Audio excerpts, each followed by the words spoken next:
two babies, born at the exact same second. But one became a king, and the other suffered for life. Why? A curious king spent years searching for that answer. And somewhere deep in the forest, once there was a king. He had wealth, power, and respect.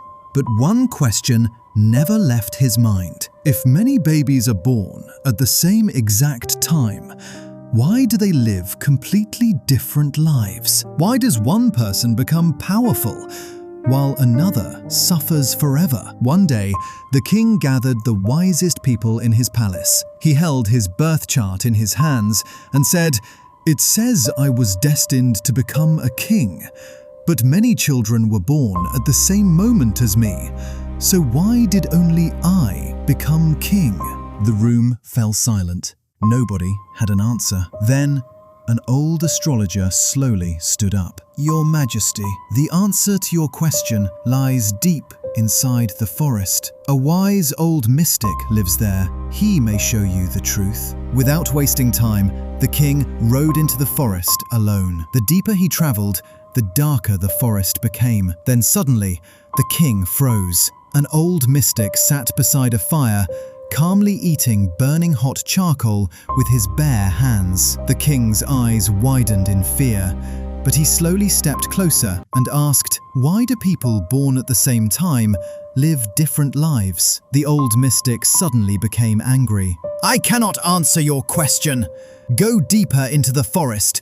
Near a roaring waterfall, another mystic is waiting." Confused but determined, the king continued deeper into the wilderness. Soon, he heard the sound of rushing water, and there, near the waterfall, he saw something even more terrifying. Another mystic was tearing flesh from his own body and eating it. The king's hands trembled.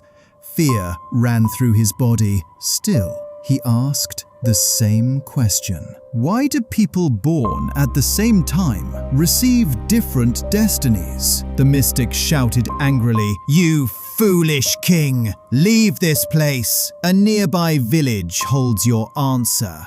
There is a little boy there. He is dying. Ask him before it is too late." Now the king was more confused than ever. Two terrifying mystics, and now a dying child. Still, he continued his journey. When he reached the village, he entered a small house. A weak little boy lay quietly on a bed. His parents sat beside him in tears. The room felt heavy and silent. The king slowly sat beside the child.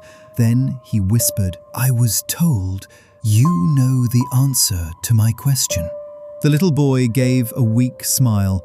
Then he quietly said, "King, the two mystics and I were once your brothers." The king froze in shock. The little boy continued, "Many lifetimes ago, the four of us got lost in a forest. For days we had no food. We were hungry, weak, and exhausted. Then, finally, we found a small bag of flour. We made bread, and just before we started eating, an old traveler came to us. He looked starving. He asked, 'Please, give me a piece of bread.' The oldest brother refused. He said, 'If I give you my food, what will I eat?' The second brother refused too, and then I also refused. But you broke your bread in half and shared it with the old traveler. The traveler smiled warmly and blessed you. He said, 'Your future will be shaped by your actions.' The little boy's eyes slowly filled with tears. That is why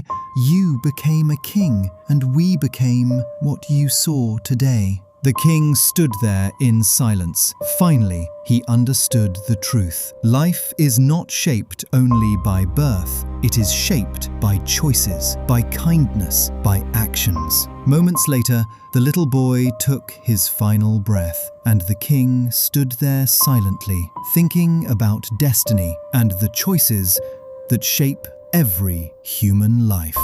And finally, the king understood. Some choices follow you for a lifetime.